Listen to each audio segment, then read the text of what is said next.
deň, moje meno je Šaňo Ferenčík. Naša dnešná reportáž je o martinskom skateboardingu. Ale presuňme sa zo štúdia do terénu. Michal, počujeme sa? Áno, tu som. Dobrý deň, volám sa Michal Čerba a chcel by som vám povedať niečo o martinskom skateboardingu. Pozval som si sem veľmi špeciálneho hostia, ktorým je veľmi dobrý martinský jazdec a volá sa Šaňo Ferenčík. Položím mu veľmi závažné otázky o skateboardingu v Martine. Dobrý deň. Šaňo, aký si mal dneska deň? Deň som mal celkom dobrý. Vlastne všetky triky, čo som skúšal, tak mi vyšli. Podarilo sa ich natočiť, tak som s tým spokojný. Vlastne... Dobre, ale čo znamená celkom dobrý deň? Celkom dobrý, tak tým som myslel hlavne to, že moc som nepadal, nestalo sa našťastie žiadny úraz, čo je pri tomto športe dosť možné a neviem, som rád hlavne, že sme nestretli žiadnych policajtov a nebol s nimi žiadny konflikt. Takže počkaj, máš časté konflikty s policajtami? No jasné, vlastne oni nás odčadia vyhádzajú a hovoria, že im to tam ničíme, ale proste oni nedokážu pochopiť, že skateboarding je naša láska a nenechajú nás tam a vravia, že im to tam pokazíme, ale to podľa mňa vôbec není pravda, my si dávame pozor a jazdíme iba tak, aby z toho neboli žiadne škody. Áno, to chápem. Ale aký bol tvoj najvzrušujúcejší zážitok s policajtmi? Tak najvzrušujúcejší zážitok, tak to bolo na severe, na takom mramorovom pamätníku. Prišlo tam auto a začali nás naháňať, a my sme začali utekať a vlastne oni potom vyťahli megafón, že máme zastaviť alebo budú strieľať. Tak a keď nás chytili, nás naložili do auta a išli sme pozrieť na ten pamätník, že či sme tam nespravili také škody. No a samozrejme, že nie, lebo ako som už hovoril, tak proste skateboardingom sa tie škody jednoducho nepáchajú. A tak nám dali 100 korunovú pokutu a nás pustili. To muselo byť naozaj vzrušujúce, mne by to nebolo 3x1. Nebal si sa? No samozrejme, že som sa bál. Bál som sa hlavne toho, aby mi nedali zápis. Áno, chápem, je to celé o adrenalíne a celý tento šport sa točí okolo strachu. A teraz tu už máme reportáž s pánom Kaplanom, ktorý bol veľmi ochotný a túto reportáž nám poskytol. Dobre, takže naša reportáž je o martinskom skateboardingu. Vlastne pokúsili sme sa položiť niekoľko otázok mestským policajtom, ale odmietli nám odpovedať, tak tu máme aspoň pána Kaplana, ktorý pracoval na polícii, ale potom začal robiť ako kaplan. Pán Kaplan, čo si myslíte o skateboardingu v Martine? Tak najprv ťa opravím, nepracoval som na polícii. Skateboarding v Martine, myslím si, že mali by ste mať vytvorené dobré podmienky na to, aby ste mohli tento šport rozvíjať, lebo je tu vaša záľuba a vtedy sa neflakáte, kde sa po meste nerobíte bojstva, ale sa venujete športu a myslím si, že mali by vám byť vytvorené tieto podmienky, aby ste mohli sa venovať. Takže ste za to, aby nás to postavilo skatepark? No, myslím, že. A čo by ste povedali martinským policajtom, keď napríklad nás vyháňajú alebo tak a zakazujú nám robiť tento šport? Tak martinskí policajti určite majú nejaké pravidlá na to, aby zabezpečovali poriadok.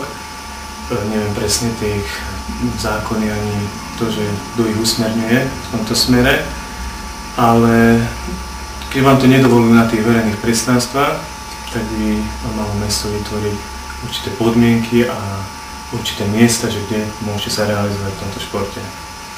A čo si vy tak osobne myslíte o tom športe? Tak je to zaujímavé, potrebujete k tomu veľa odvahy. Sám by som to asi nedokázal robiť, ale je to obdivuhodné. S akým nadšením to aj chcete robiť a s akým nadšením to aj robíte. Dobre, ďakujem za rozhovor. Ďakujem. A máme tu náhodného okolo idúceho, aké je tvoje meno? Ahoj, ja som Lucia Partiková. Dobre, takže Lucia Partiková, čo si myslíš o skateboardingu v Martine? No, skateboarding je úplne geniálna vec a je úplne dobrá vec na zaplnenie času mladých a myslím si, že je to veľmi dobré pre adrenalín. Neviem, myslím si, že to je fajn šport. Aha, no super. A aký je tvoj vzťah k policajtom? Čo si myslíš, že ako pristupujú policajti k skateboardistom? No, ja mám s policajtmi dobrý vzťah, ale ako skateboardisti si myslím, že sa ich dosť obávajú a policajti nie sú na nich niekedy dosť milí. A myslím si, že niektoré veci by mali trošku zmierniť, čo sa týka napríklad skateovania v parku alebo na niektorých pomníkoch. A myslím si, že by tu mali vybudovať nejaké skateparky, lebo vlastne kvôli tomu potom nemajú kde ľudia skateovať a sú kvôli tomu potom problémy. Dobre, a máš takú osobnú skúsenosť so skateboardingom? No, tak ja už som mala zo pár, ale fakt len malých skúseností, ale myslím si, že ak ma budeš cez prázdniny učiť, tak budem mať lepšie skúsenosti a že ja to dám, fakt budem dobrá. Aha, no dobre, tak Ja ďakujem ti za rozhovor.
Deň myslím si, že som mal v celku dobrý, pretože všetky triky... No, deň som mal v celku dobrý. Ako sa voláš? Chceme natočiť také interview. Vieš, čo je skateboarding? Hej? Policajti, ty debil. Takže čo si myslíš o skate a policajtoch, kde si v Martine? No, mám takého typka, poznám typka, ktorý už má s nimi skúsenosti a myslím si, že sú celkom milí náhodou, môžu byť prísnejší, ale fakt sa snažia, myslím si, že sú v pohode. Akože majú dobré vzťahy. A vy si čo myslíte? To je roztebou. Keď chcem vedieť názor, Čo je na to? Pán Čerbák, povedzte názor na policajtov a skateboardistov? Áno, to chápem. Nie. Áno, to chápem. Ale aký bol tvoj najvzrušujúcejší zážitok s policajtmi? No jasné, odvšadiaľ nás vyhadzujú, nedovolia nám jazdiť. hovoria, že to ničíme a nedokážu pochopiť, že proste to je naša láska. No jasné, odčadiaľ nás vyhadzujú, no jasné, odčadiaľ nás vyhadzujú a nedovolia nám nikde jazdiť, vlastne hovoria, že im to tam ničíme a tak a nedokážu. I got that brand new groove generator for you! Everybody, everybody.